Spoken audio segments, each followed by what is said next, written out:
for different reasons. It's very important to keep that in mind. So the last one is qualify.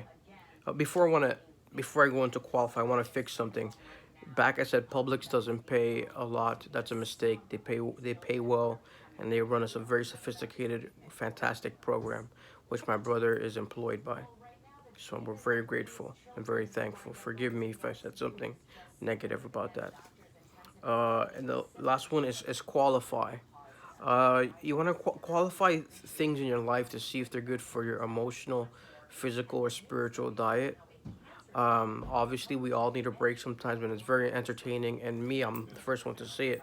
I like watching talk show hosts and things that make me laugh, that uplifting, and some things might not be morally correct according to the public standards, or anyone's standards, but you just find them funny, which is completely fine. But we want to just qualify for your own standards. You want to people that you're ultimately going to surround yourself, the people that you surround yourself with, or the people that you speak to or you look at or you listen to. You're going to inherit, whether it be consciously or subconsciously, their mannerisms, their traits, uh, their personalities, or just something about them, or there's going to be something about them that attracts you to them. The way they speak, the way they look, the way they eat, the way there's something perhaps that you can't describe. Some people are very extremely charismatic in front of the camera. You can't teach that, but you could practice and learn it. Some people are, if you're into business, some people are have been there for 20 years that are doing $300,000.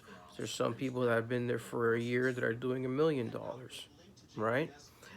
You put your pride in a box and an ego in a box, and if you want to learn more, no matter what age, no matter what level, against somebody else, go and ask the person, even if it's someone younger than you or someone older than you, or they've been there longer, they've been there before, and ask them what works for them. Because times are constantly changing and constantly evolving. I remember a story of a former manager of mine, uh, that actually it's a former manager of me that let me go, but he has twins, and there was two doctors that he had to choose from to conduct uh, a very very serious operations when the twins were born. And one of the twins, there's some type of there's just some issues that needed to be fixed with one of the twins. And there's one doctor that was older, and there's one doctor that was younger.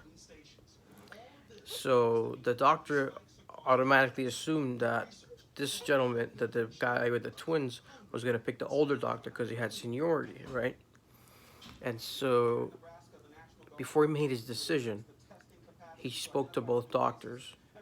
And when he spoke to the older doctor, the old doctor just told him stuff like, "I've been here for a long time, and on the weekends I play golf," and the usual stuff.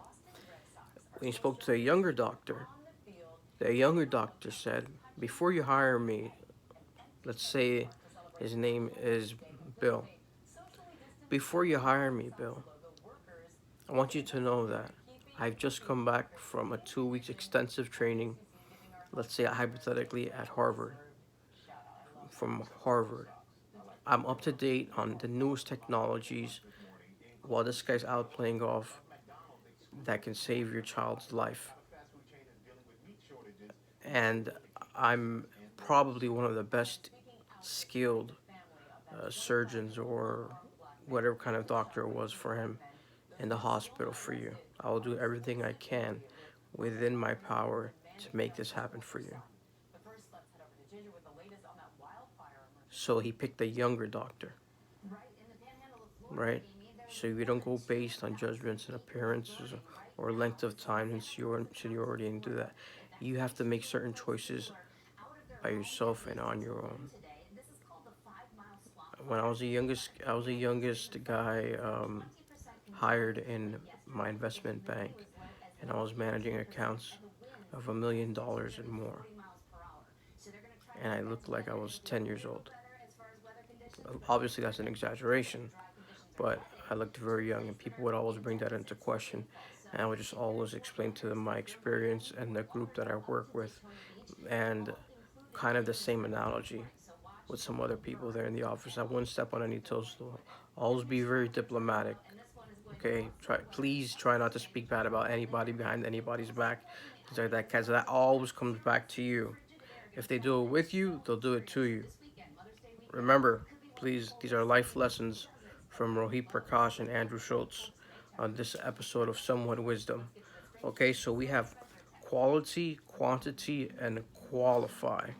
And you want to qualify if you when you're going up and you're looking at people in their like social media influencers or professional speaker, motivational speakers, inspirational speakers, uh, or influencers, uh, people that do their job great or bad or what have you, or before you go on to listen to them, you want to qualify them according to their standards. Look at their credentials. Look at their and before. Oh, excuse me.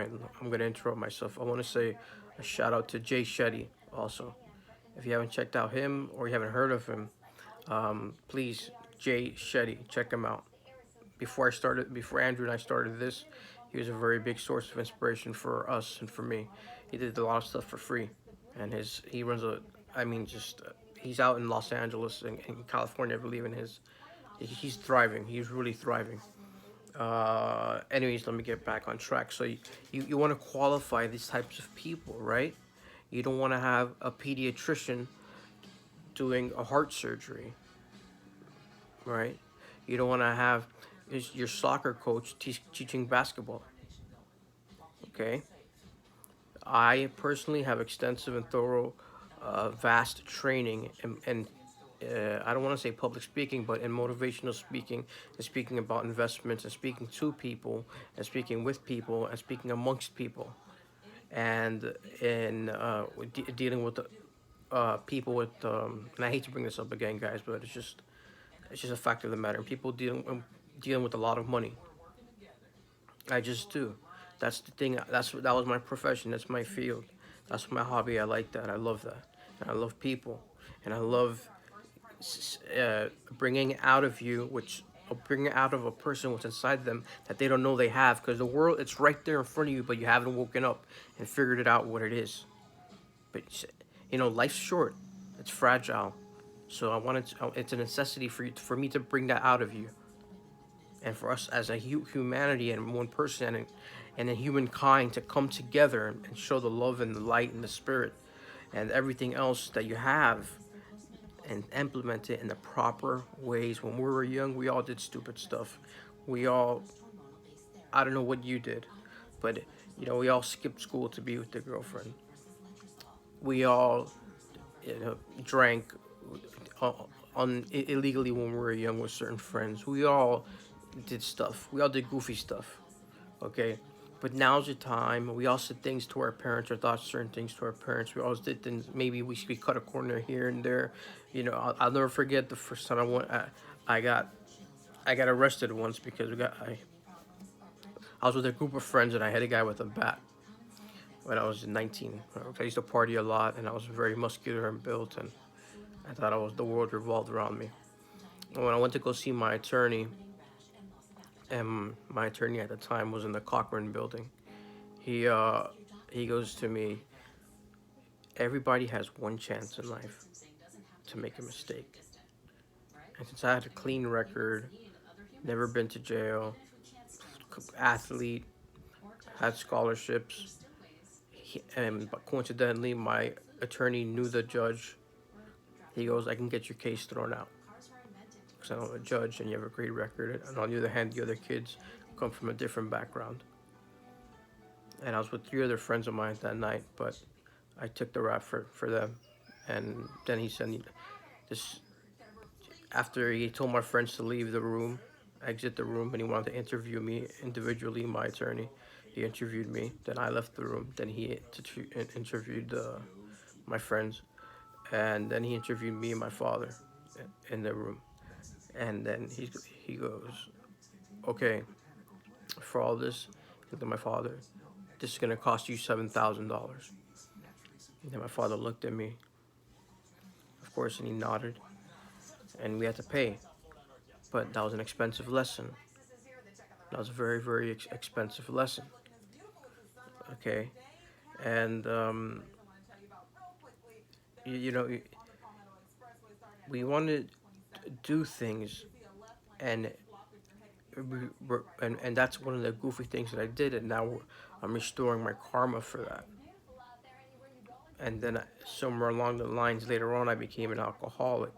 I had severe addiction problems. I have an addictive personality, right? So, but we can refocus, and if we're very self-aware, we can and navigate like a shark does in the water with an appetite. But that appetite could be for positive things, and you could use those positive things, and make that your addiction. And for the time being, the addiction is self-development, imparting the news to you, or I mean, imparting the information and inspiration and spirituality into you, and having you try to be the best version of yourself that you can possibly be. And in time, we can both do that. Right now, I'm in my parents' room. I'm 40 years old, and in my